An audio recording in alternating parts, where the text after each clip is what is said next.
The shooter genre. Let's talk about it. I didn't grow up on the Halo box. My introduction to the shooter genre wasn't until high school. Star Wars Battlefront 2 and Halo Combat Evolved were the first steps that I took into it. It's a story as old as high school. You know, a couple of friends invite you over to the computer lab for a quick game of bang, pow pow, and suddenly it's the thing to do all of a sudden.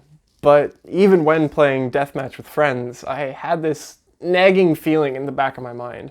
I watched as people with a fraction of the game experience that I had just completely wiped the floor with me. I observed and got tips and advice from some of the best in our friend group and played probably hundreds of hours.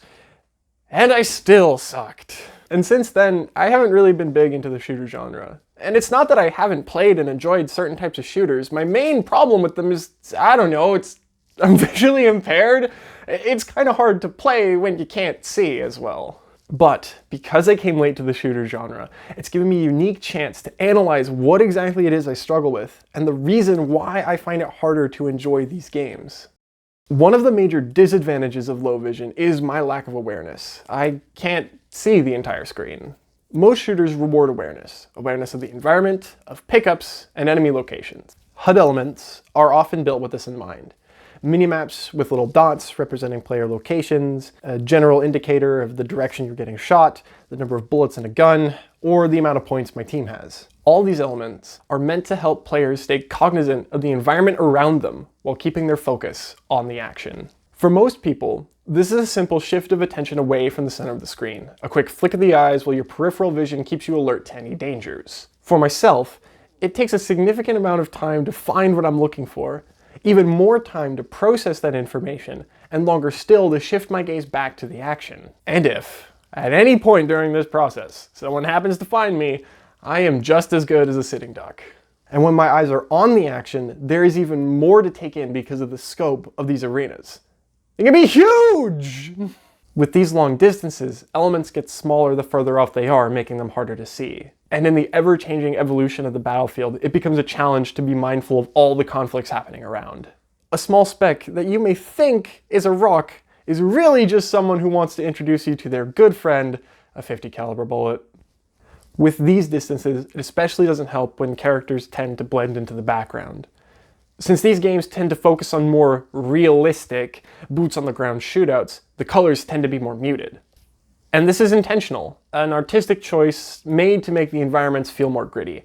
And most of the time, the same is true of the characters. And this, of course, means that I have a hard time seeing where people are. Most systems to judge performance in FPSs are based on kills and deaths. These kinds of scoring systems reward players not only for getting kills, but staying alive. This is bad for me, because my team would often be better off me just not playing than dying over and over, reducing the team score. This may not actually be true. A gun in the hands of anyone is generally better than the gun not being there at all. It's more what it feels like. It feels like my team would be better off with me just Alt F4ing out of the game and sitting back twiddling my thumbs. But I mean, Leroy Jenkinsing yourself into a room of bad guys does have some use. In more competitive focused games, CSGO being the primary example, information is powerful. And you, by running in, provides the next schmuck with valuable intel. This isn't ideal. The best case scenario in this situation is a trade, but I'll take something over nothing. You know, maybe I should start pre-firing every corner I come across. Betrayal. Oh.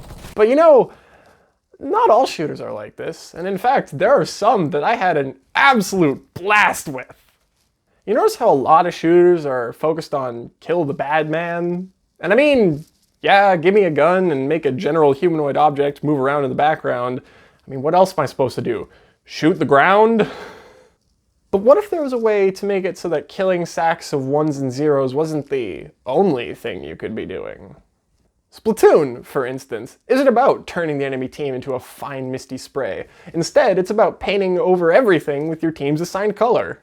And this is so freaking cool! I mean, the goal is literally to shoot the ground! And I'm pretty sure this is the only thing I can hit consistently, so I mean, there's that.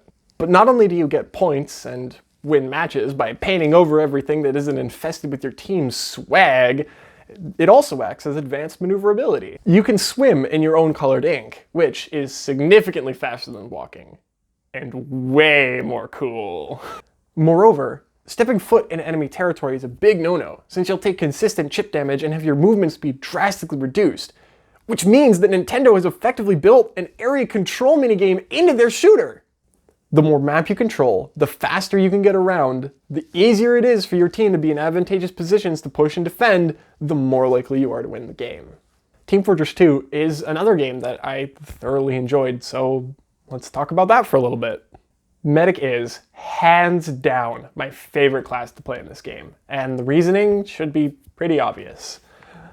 Your focus is not to pulverize the skulls of your opposition with lead. No, it's to keep these dumb flesh sacks alive so that they can pulverize the skulls of your opposition with lead. The medigun is such a cool weapon. Firing into the air does nothing, but hovering your crosshair over an ally connects them to the hose of eternal youth. As long as your main fire button is held down and you maintain a certain range, that lucky Joe will have a consistent stream of regenerating health, plus a little extra if they were already topped off. The fact that I don't have to aim this thing is super useful. But that's not all. Regenerate enough health and you will build up the most powerful ability in the entire game!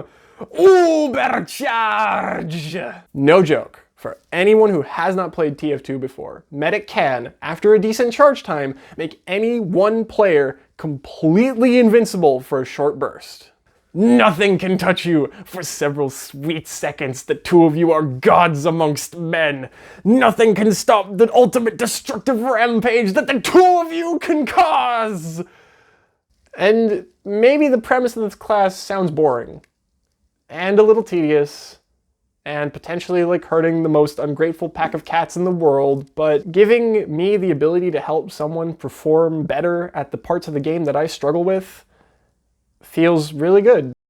These are just two examples of shooters with altered objectives.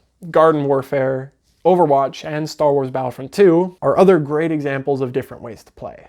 And though this may not seem like a big change to most, the shift in focus really makes me feel like I'm contributing to my team. Whoa, deja vu, color again? Yep, as we all know, color was recently invented in the 1960s when the color TV was popularized and forced into our homes by a government so that they could keep track on, silly, we're here to talk about video games.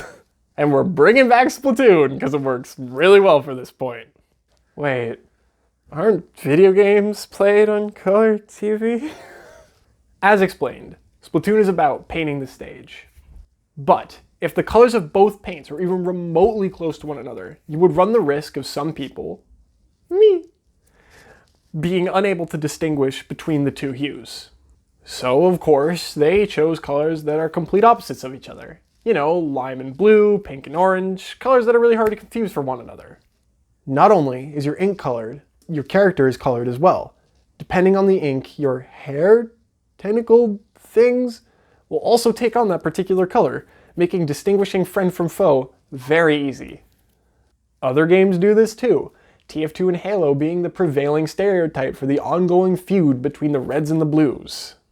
Again, making enemies a different color helps me know who I can and can't shoot without being yelled at. The way that these shooters are designed makes me feel like I'm helping my team as opposed to being deadweight, which improves the overall experience. And since I don't want to sink hours upon hours into a genre where I will still be at a heavy disadvantage, I think I'm just going to stick to playing with friends and ignore the online tryhards. Hey, it's me, the floating voice in the void. Thanks for watching. Do the things that all the YouTubers ask you to do. And please, if you have any questions, comment them below. Or just comment whatever, boost the algorithm. Bye.